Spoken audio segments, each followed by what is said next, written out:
Gameplan.com, where football makes sense. I'm Emery Hunt, the czar of the playbook. Bring you our 2013 college football kickoff show, and today we're previewing the Sun Belt Conference. We're going to take a look at these teams top to bottom, but first, let's start on the recruiting trail to see how well these teams recruited this past offseason. The Raging Cajuns had the best recruiting class in the Sun Belt Conference this year. You look at where they want to focus their attention. They had to get better in the secondary, and they were able to add two outstanding JUCO transfers in Cedric Tillman out of Grenada, Mississippi, and Corey Trim out of Baton Rouge, Louisiana. But I really think the jewel of this class will be the kicker, JUCO transfer Steven Brocco, who has to replace Brett Baer, the outstanding kicker, one of the best kickers in Cajun history. And this is the guy that has a very strong leg, was routinely booting 50 yards plus. This is a guy that's going to be a key offensive weapon for the Cajuns this season. And when you look at Arkansas State getting an outstanding linebacker in Garrett Kaufman, 6'1", 225 pounds. And what stands out to you first on tape is his coverage ability and his ability to move well in space. Also has speed and acceleration to the football. Should be a fine player for the Red Wolves. Georgia State got themselves a pretty good quarterback prospect in Clay Chastain, 6'4", 220 pounds, played last year at Georgia Military College, and he may start right away because they definitely need help at the quarterback position. South Alabama is making that full transition to the FBS level. In order to stay competitive, they're going to have to continue to add size and depth along both sides of the line of scrimmage, which is why I love the signing of Noah Armstrong. For a man at 6'7", 300 pounds, he shows great leverage and great footwork, keeping defenders at bay. Texas State got themselves a steal in this running back prospect, Jamel James, luring him away from big-time programs. Here's a guy, 5'11", 220 pounds, shows the soft fans catching the football out of the backfield, and he may see time very early as a true freshman.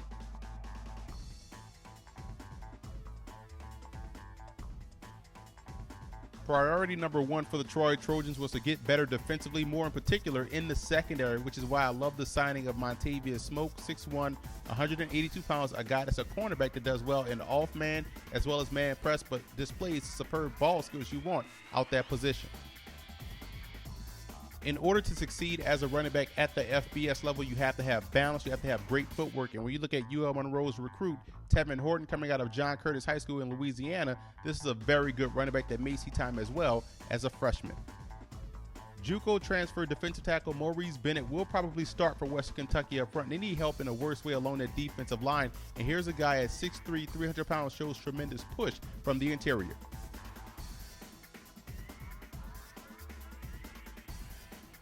I have to give the Troy Trojans a nod for the best quarterbacks in the Sun Belt Conference. They have two outstanding options at that position, with a healthy gunslinger and Corey Robertson returning to the lineup. He's a school all-time leading passer with over 10,000 yards throwing the football, and backing him up is the mobile Deion Anthony, who stepped in last year and did very well as a dual-threat player.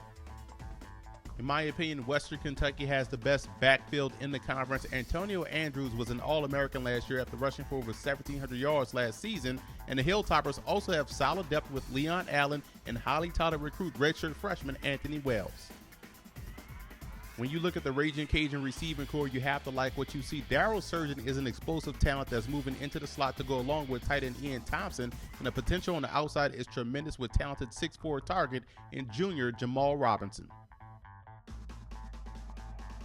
The Red Wolves boast a very stout offensive line led by guard Stephen Huanga and left tackle Aaron Williams. Both guys, in my opinion, could once again push for all conference honors, with Huanga being an NFL prospect. It's a tie between the Red Wolves and the Raging Cajuns for the best defensive line in the Sun Belt Conference. Both teams have excellent anchors in the middle, with Arkansas State's Ryan Carruthers and UL's Justin Hamilton. The Cajuns' defensive end Christian Ringo is also an outstanding pass rusher, and both teams will be counting on their defensive lines this year to be successful.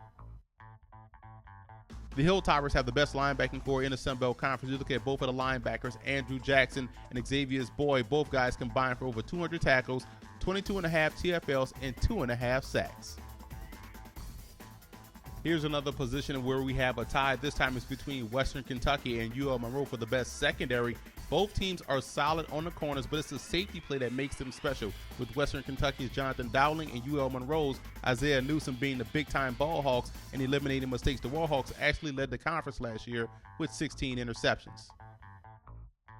Texas State has the best special teams unit in the conference. Outstanding kicking game with Will Johnson, who nailed a 54-yard field goal last year while averaging 41 yards a punt. Now, the starting punter, Zach Robinson, he averaged 46 yards a punt, down in 13 inside the 20. And they have two excellent returners in Andy Erickson and Japhis Gaines. Gaines is a guy that averaged 28.9 yards a kickoff return last season. Offensive MVP is quarterback Colton Browning out of UL Monroe. You look at what he did last year and how integral of a part he played to the team's success, throwing for over 3,000 yards, 29 touchdowns, and also leading the Warhawks in rushing.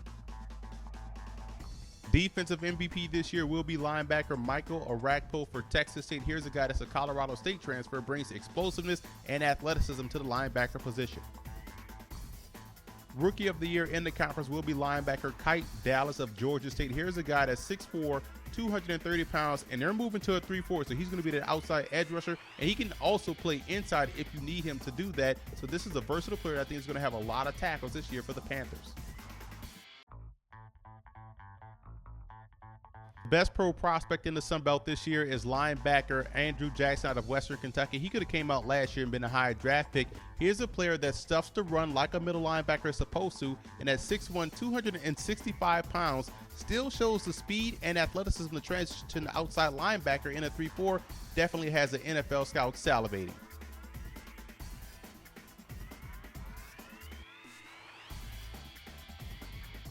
The Troy Trojans have the toughest schedule in the Sun Belt Conference this year. That early season slate in September, 3 consecutive road games versus Arkansas State, Mississippi State, and an improving Duke squad that made a bowl last year.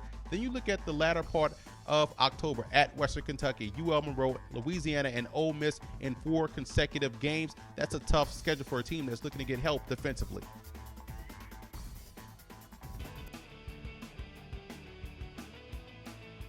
I have the Georgia State Panthers finishing 8th in the Sun Belt Conference, and the reason for optimism, the Panthers have a good, solid recruiting base in Atlanta, and things are definitely looking up for this young program in only its 4th year of existence. Offensively, wide receiver Albert Wilson is their only legit playmaker in both the passing game as well as the return game, and they're moving to the 3-4 defense, and that right there should allow them to have a chance to compete as they get to put more of their athletes on a football field. Now, the cause for concern, they lack size up front on both sides of the line of scrimmage, and there's a concern at the quarterback spot, but look for JUCO transfer Clay Chastain to get a hard look at that position.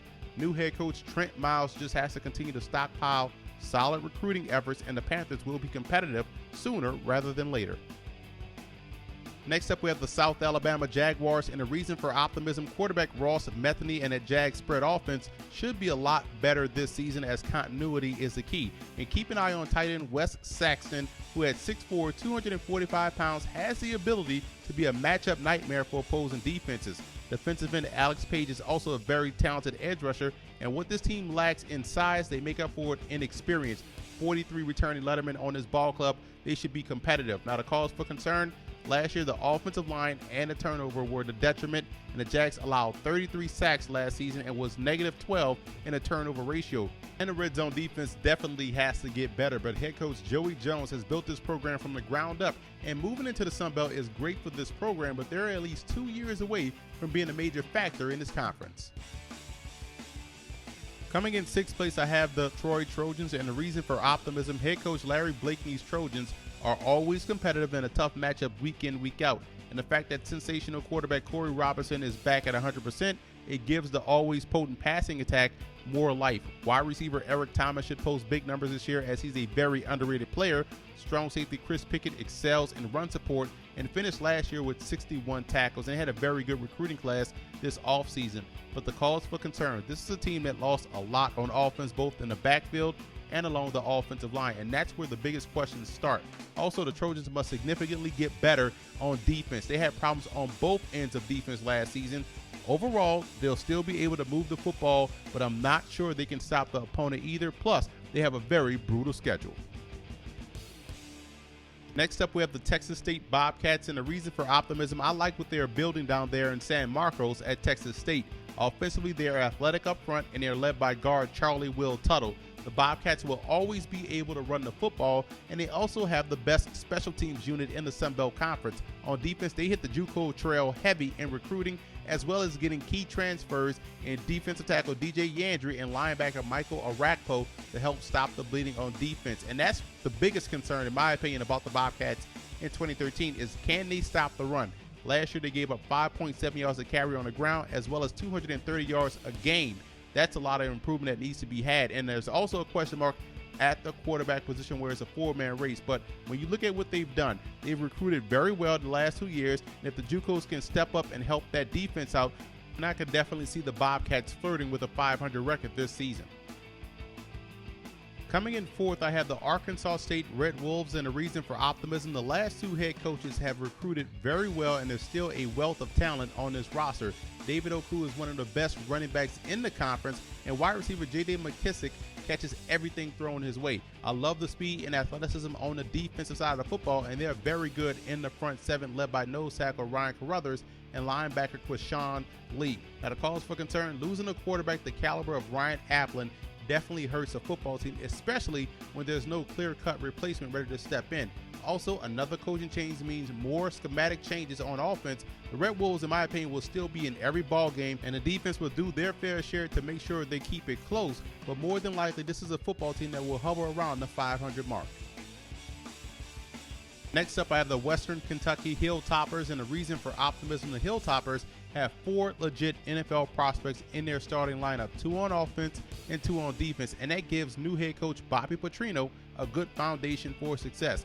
Western Kentucky can lean on the ground game behind talented running back Antonio Andrews, running behind a veteran offensive line. And on defense, linebacker Andrew Jackson and free safety Jonathan Dowling lead a very good back seven. The cause for concern, there are some serious questions at the quarterback spot and along the defensive line. And we know how Petrino loves to put the football in the air and throw it around the stadium. So they're going to have to settle on a trigger man right away, and they're breaking in 4 new starters along that defensive front, so they'll have to get up to speed in a hurry. But overall, Petrino brought in a top-notch recruiting class, and there's enough talent remaining on this roster to get Western Kentucky back to a bowl game.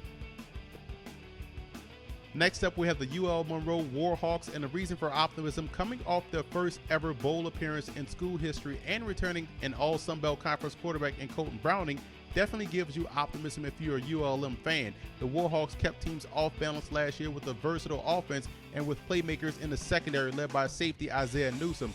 This year, they're getting guys back from injury that are vital to team success in running back Jairus Edwards and Kentaris Caldwell, the defensive tackle. And the cause for concern, as talented as they were picking off passes last year, the Warhawks struggled to get pressure on the quarterback as well as stopping the run. The hope is that being healthier in the front six with that 3-3-5 will help these guys out. And also, Colton Browning was the leading rusher last year, and that can't happen again if they want him to last all season long. But what I like most about UL Monroe is the fact that they can run the football. They have ball hawks in the secondary, and I think they will challenge for the Sun Belt crown this year, along with the Louisiana Raging Cajuns.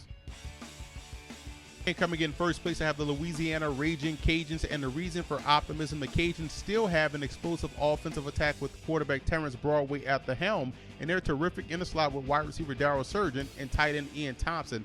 And you expect them to play above the rim on the outside with wide receivers Jamal Robinson and Ricky Johnson. And when you look at running back Alonzo Harris, he should easily top 1,000 yards this season behind good guard play up front.